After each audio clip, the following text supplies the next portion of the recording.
तो नमस्कार, मैं हूं संतोष जगताप, सेल्स और मार्केटिंग ट्रेनर, मोटिवेशनल स्पीकर। आप सभी का स्वागत है मेरे चैनल सेल्समैन नंबर 1 में। दोस्तों, आज के हमारे वीडियो के डिस्कशन का टॉपिक है हॉट टी शॉप कैसे शुरू करें।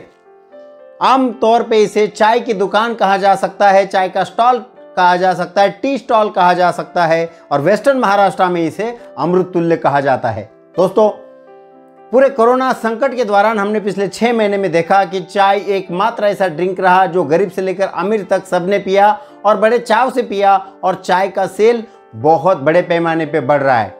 दूसरी इसमें महत्वपूर्ण कारण क्या है कि कोल्ड ड्रिंक का सेल कम हो रहा है, जो कार्बोनेटेड ड्रिंक है उसका सेल डे बाय डे कम हो रहा है और जूस और कॉफ़ी का सेल भी बढ़ रहा है। लेकिन जूस, कॉफ़ी और चाय में चाय का सेल सबसे अधिक और तेज़ी से बढ़ा हम देख रहे हैं हर साल। यानी कोरोना महामारी के पहले भी हम देख रहे थे और उसके बाद में भी हम देख रहे हैं कि चाय के सेल में लगातार बढ़ोतरी हो रही है।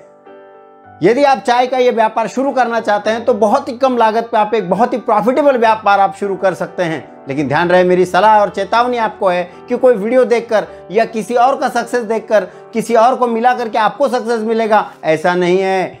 हो सकता है कि आपको सक्सेस ना मिले, हो सकता है कि आपको बहुत बड़ा सक्सेस मिले, तो ये तो आपके काम करने पे है और आपके ऊपर निर्भर है। किसी और का सक्सेस देख के ये कोई भी व्यापार मत कीजिए। यानी यही व्यापार नहीं, कोई भी और भी व्यापार हो, बड़ा सोच समझ के व्यापार शुरू कीजिए, क्योंकि व्यापार शुरू करना आसान है, उसको निभाना और आगे लेके जाना और मन की तैयारी करना बहुत मुश्किल है। दोस्तों, आप देख लीजिए, हॉट टी शॉप को शुरू करने के लिए और शुरू करने से पहले कुछ चीज़ें आप जान लीजिए। सबसे ज़रूरी चीज़ होती है इसके लिए जगह का चुनाव। जगह जो स्पॉट है आपका वो बहुत ही क्राउडेड एरिया में, जहाँ पे बहुत ज़्यादा क्राउड एरिया होता है या क्राउडी होता है, उस एरिया में अधिकतर टी स्टॉल ज़्यादा और बड़े पैमाने पे चलते हैं। सॉरी दोस्तों, जैसे बस स्टैंड है, रेलवे स्टेशन है, कोई हॉस्पिटल्स है, स्कूल, कॉलेज, यूनिवर्सिटी होती है, या फिर कोई टूरिस्ट स्पॉट होता है गांव का, या गांव का मेन रोड है, या फिर गांव का जो इंडस्ट्रियल एरिया है, या फिर जो इस प्रकार का जो भी मेन रोड होता है जहाँ पे ज़्यादा भीड़ होती है, ज़्यादा लोग जहाँ पे इकट्ठे होते हैं, ऐसी जगह पे टी स्टॉल डालते हैं तो बड़े पैमाने पे ये चलने के चांसेस बढ़ जाते हैं। महाराष्ट्र में आजकल आपने देखा होगा कि बहुत सारे लोगों ने चाय की फ्रेंचाइजी ली है और बड़े पैमाने पे वो चाय बेच रहे हैं और चाय का व्यापार कर रहे हैं और उनको सक्सेस भी मिल रहा है, लेकिन उसमें इन्वेस्टमेंट बहुत बड़ी है।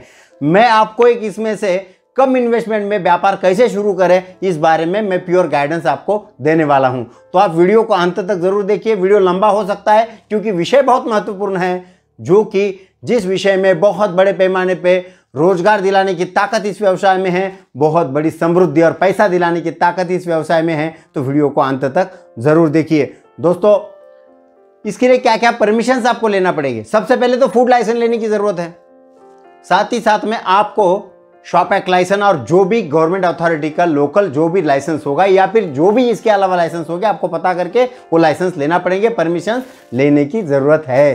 दोस्तों, स्टॉल 2 प्रकार के हो सकते हैं। एक तो स्टॉल है जो कि कम लागत पे आप लारी पे शुरू कर सकते हैं, एकदम कम लागत पे। मैं जयपुर गया था बीच में, तो एक बंदा साइकिल पे बहुत ही डेकोरेटिव तरीके से, मैं फोटो डालूंगा इस वीडियो में, आप देखिए, उसमें वो कुल्हड़ वाली चाय बेच रहा था। बड़ा अनोखा लगा मुझे और 25 रुपए में एकदम कम चाय, बोला ये जयपुर की सबसे स्पेशल चाय है। तो आप ऐसा, मैंने कहता हूँ कि आप साइकिल पे बेचो, लेकिन बहुत सारे लोगों ने मोबाइल शॉपिंग, यानी जैसे मोटरसाइकिल पे भी चाय, मराठवाड़ा में मैंने कुछ जगह पे देखा कि कुछ लोग मोटरसाइकिल पे चाय थर्मस में लेके शाम में घूमते हैं और उसमें भी उनको बड़े पैमाने पे वो पैसा कमाते हैं। चाय एक कम लागत में ज़्यादा से ज़्यादा पैसा दिलाने की ताकत इसी व्यवसाय में है। दोस्तों, दूसरा होता है इसमें कोई शॉप आप रेंट पे ले, यदि खुद का आपका रहा तो बहुत अच्छा, खुद का नहीं है तो आप रेंट पे ले सकते हैं। तो कम जगह पे, यानी 100 स्क्वायर फुट से लेकर 200-250 स्क्वायर फुट तक जगह इसके लिए काफ़ी हो जाती है। इससे ज़्यादा जगह की इसमें ज़रूरत नहीं है। इसमें इक्विपमेंट भी बहुत सिंपल है, लेकिन आजकल हमने देखा है कि इसमें पित्तल वाले इक्विपमेंट की बहुत ट्रेंड आया है। पहले वाले जो इक्विपमेंट होते थे वो अधिकतर लोग पित्तल के बर्तन में चाय बनाते थे, उनका दूध का बर्तन भी पित्तल का होता था, केटली भी पित्तल की होती थी।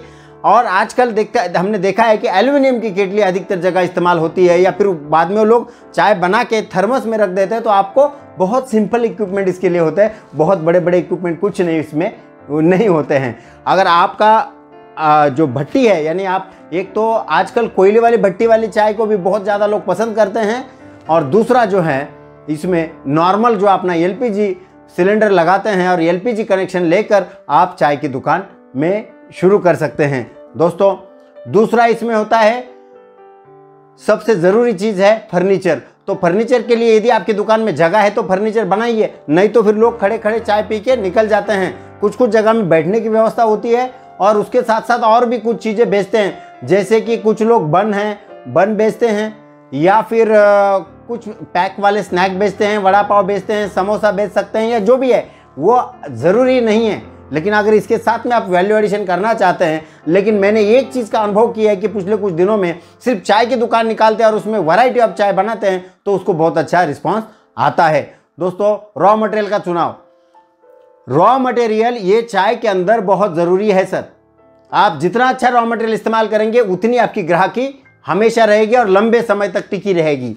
इसमें सबसे पहले ध्यान रखिए कि आसाम चाय पत्ती का इस्तेमाल कीजिए, मेरी सलाह रहेगी आपसे, क्योंकि मैं बहुत वर्षों से चाय के इस बिजनेस में हूं, यानी मैं चाय की कंपनी में नौकरी करता हूं, तो मुझे पता है कि आप यदि आसाम पत्ती इस्तेमाल करते हैं तो आपका व्यापार बड़े पैमाने पे बढ़ सकता है और कायम रह सकता है और उसको कंटिन्यूटी आ सकती है उसके अंदर। आसाम पत्ती की खासियत क्या होती है? देखिए, आसाम वाली पत्ती जो होती है उसमें चाय को बेहतरीन गोल्डन कलर आता है, चाय पीने में कड़क होती है, चाय में एक मीठा टेस्ट आता है, इसमें कड़वाहट नहीं होती है और चाय काला नहीं पड़ता है, और चाय 1 घंटा भी रखेंगे तो काला नहीं होगा और चाय के टेस्ट में बदलाव नहीं आएगा। इसमें क्या होता है, एक तो ये चाय जल्दी भी उबलती है, साथ ही साथ में इसका कलर, जैसे पहले कहा मैंने कि गोल्डन कलर इसको आता है। दूसरी जो पत्ती होती है उसे कहते हैं हम साउथ पत्ती, जो कि केरल, कर्नाटका, तमिलनाडु इस स्टेट में आती है। तो ये पत्ती थोड़ी चाय की सस्ती हो सकती है, आसाम पत्ती थोड़ी महंगी होती है और जो साउथ की पत्ती है वो थोड़ी सस्ती हो सकती है, लेकिन इसके कुछ आपको दुष्परिणाम भी इसके हैं। यानी दुष्परिणाम इन द सेंस कि ये चाय जो होती है ये थोड़ा लाल इसका कलर आएगा, गोल्डन कलर नहीं आता है। साथ ही साथ में ये चाय अगर आप रखते हैं कुछ देर तक तो ये चाय थोड़ी देर बाद काली होना शुरू हो जाती है और ज़्यादा देर रखने पे ये चाय का टेस्ट भी चेंज हो सकता है। साथ ही साथ में ये जो चाय है ये कीमत में सस्ती होती है, लेकिन ये आसाम पत्ती के मुकाबले में इसमें आपको एवरेज भी कम आएगा, आसाम पत्ती में आपको एवरेज भी ज़्यादा आता है। लगभग आसाम पत्ती इस्तेमाल करते हैं तो 1 किलो चाय में लगभग 500 कप चाय बन सकती है। जो 60-70 ml वाले कप है वो 500 कप चाय इसमें बन सकती है, जो आमतौर पे 3 रुपया से लेकर 15 रुपया तक बिकता है। दोस्तों, चाय में दूध का बहुत बड़ा महत्व है। दूध आजकल पैकेट वाला दूध लोग प्रेफर करते हैं क्योंकि वो क्वालिटी उसकी अच्छी होती है। उसका रीज़न है कि उसमें फैट आपको जो चाहिए वो लिखा होता है कि इतने फैट का दूध है, उसका CNF इतना है। तो ये आपके ऊपर निर्भर करता है कि आपके एरिया में गाय का दूध इस्तेमाल करते हैं ज़्यादा या भैंस का इस्तेमाल करते हैं, इसके ऊपर नहीं। लेकिन चाय का दूध का फैट बहुत अच्छा होना चाहिए। अच्छा फैट और अच्छा CLR और अच्छा CNF यदि है दूध का तो आप खुला दूध ले या पैकिंग दूध ले, फुल क्रीम मिल्क ले, उससे चाय की क्वालिटी आपकी अच्छी बन सकती है। चाय का मसाला, ये मसाला जो होता है वो अधिकतर जगह में हर जगह अलग अलग होता है।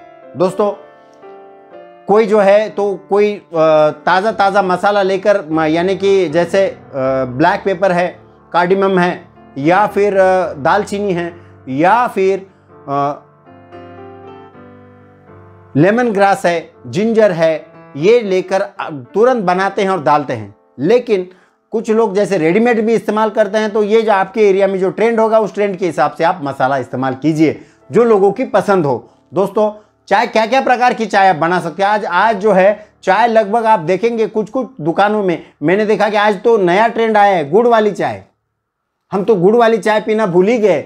हमारे बचपन में हम गुड़ वाली चाय पीते थे 30-40 साल पहले। शक्कर का चलन कम था, धीरे धीरे गुड़ पीछे हो गया और आज शक्कर का ही चाय ज़्यादा पॉपुलर है। लेकिन आज गुड़ वाला चाय का भी एक ट्रेंड मार्केट में है, तो आप गुड़ वाला चाय बना सकते हैं। चाय के बहुत प्रकार के आप चाय बना सकते हैं। आप 50 प्रकार की चाय बना सकते हैं। मैं कुछ चुनिंदा प्रकार आपको बता सकता हूँ। इसमें जो होता है जैसे ग्रीन टी है, दार्जिलिंग टी है, साथ ही साथ में मसाला चाय है, अदरक वाली चाय है, लेमन ग्रास टी है, तुलसी टी है, ड्राई फ्रूट टी है, चॉकलेट टी है, ईरानी टी है। ईरानी ये चाय बनाने की एक पद्धत है। ईरानी कोई चाय नहीं होती है, यानी आपकी नॉर्मल चाय पत्ती से ही ईरानी चाय बनती है। चाय पत्ती का मैं आपको बता दूं, जैसे मैं वेस्टर्न महाराष्ट्र में रहता हूं तो यहाँ पर अधिकतर जगह में सांगली की एक हाईमार्क करके चाय आती है। High Mark Govindram Shobharam and company करके कंपनी है, बहुत पुरानी कंपनी है इस एरिया में। तो उनका एक हाईमार्क करके ब्रांड है जो कि अधिकतर होटल्स वाले यानी हॉट टी शॉप वाले इस्तेमाल करते हैं। तो उसका कारण है जो भी आपके एरिया में कंसिस्टेंटली बहुत सालों से चाय बेच रहा है, ऐसी कंपनी की चाय आप चॉइस कीजिए जो कि गांव में स्टेबल है, हमेशा साल भर वो पत्ती मिलती है और क्वालिटी एकदम कंसिस्टेंट मिलती है। ऐसी चाय पत्ती आप आपके एरिया की चॉइस कीजिए। और हर एरिया में ऐसा कोई ना कोई ब्रांड होता है जो बहुत पुराना होता है, तो ऐसा ही एक पुराना ब्रांड आप चॉइस कर सकते हैं और अलग अलग प्रकार की चाय आप बना सकते हैं। जैसे मैं बता रहा था आपको कि किस किस प्रकार की चाय बना सकते हैं आप। अदरक वाली चाय, lemon grass tea, black tea, तुलसी वाली tea, dry fruit tea, chocolate चाय, ईरानी चाय। ईरानी जैसे मैंने बोला कि ये ईरानी चाय बनाने की पद्धत है, ईरानी कोई पत्ती नहीं है, तो आप ये भी पद्धत से चाय बनाएंगे तो लोगों को पसंद आ सकती है। दोस्तों इसमें कौन कौन शुरू कर सकता है? इसमें जो है युवक, युवतियां, महिलाएं, रिटायर्ड लोग, किसान, कोई भी जिसे कम लागत में व्यापार शुरू करना है, ऐसा कोई भी व्यक्ति ये व्यापार शुरू कर सकता है। चाय के साथ साथ में आप जैसे बन मस्का, इसका भी एक ट्रेंड होता है कोई कोई जगह में, बन मस्का दे सकते हैं या फिर कोई डोनट दे सकते हैं। इस प्रकार का भी एक है। बिस्कुट है तो है, नान कटाई होती है, या जो बेकरी आइटम है वो बड़े पैमाने पे चाय के साथ में बेचे जाते हैं, तो उससे भी आपको अच्छा प्रॉफिट मिल सकता है। दूसरा, इसमें चाय पीने के बाद में बहुत लोगों को चाय पसंद आती है, तो जो चाय आप इस्तेमाल करते हैं वो चाय भी आप 250 ग्राम, 500 ग्राम, 1 किलो के पैकेट बना के रख सकते हैं और वो भी चाय आप इसके साथ बेचेंगे तो आपको एक्स्ट्रा प्रॉफिट हो सकता है। दोस्तों इसकी लागत कितनी हो सकती है? चाय की दुकान डालने के लिए बहुत बड़ी लागत की ज़रूरत नहीं है। बहुत लोग लाखों रुपया खर्चा करके फ्रेंचाइजी लेते हैं, लेकिन मुझे इसमें बहुत कम विश्वास है और मुझे कुछ ये बहुत ज़्यादा फिजिबल नहीं लगता है। हो सकता है कि उनको प्रॉफिट मिलता हो, मुझे मालूम नहीं कितना मिलेगा, लेकिन 10 से 20 लाख रुपया फ्रेंचाइजी फीस देने के बाद में आपका प्रॉफिट कब शुरू होगा मुझे पता नहीं है।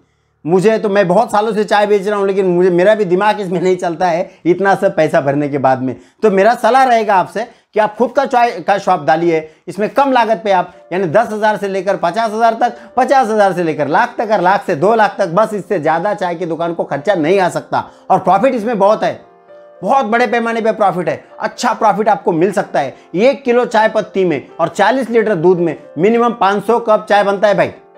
500 कप चाय यानी कितने का हो गया? आज कम से कम मिनिमम से मिनिमम चाय अगर आप 60-70 ml चाय आपको छोटा डिस्पोजेबल कप में 10 रुपए में मिलता है।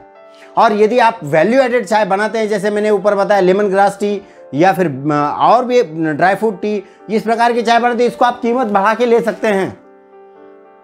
तो दोस्तों इसे कोई भी शुरू कर सकता है कम लागत में जिसको सक्सेस पाना है, लेकिन आपको इसके लिए क्या करना पड़ेगा? इसके लिए डेडिकेशन चाहिए। चाय का होटल, चाय कब पीते हैं लोग? सबसे पहले सुबह सुबह बहुत जल्दी। वो लोग सवेरे 5 बजे 6 बजे दुकान में आ जाते हैं या 7 बजे दुकान में आ जाते हैं, आधा घंटा में दुकान उनकी शुरू हो जाती है। और सबसे शुरू में चाय का धंधा सवेरे सवेरे 2-3 घंटे में बड़े पैमाने पे हो जाता है, यानी उनका 60-70 लीटर, 80 लीटर, 100 लीटर दूध खत्म हो जाता है।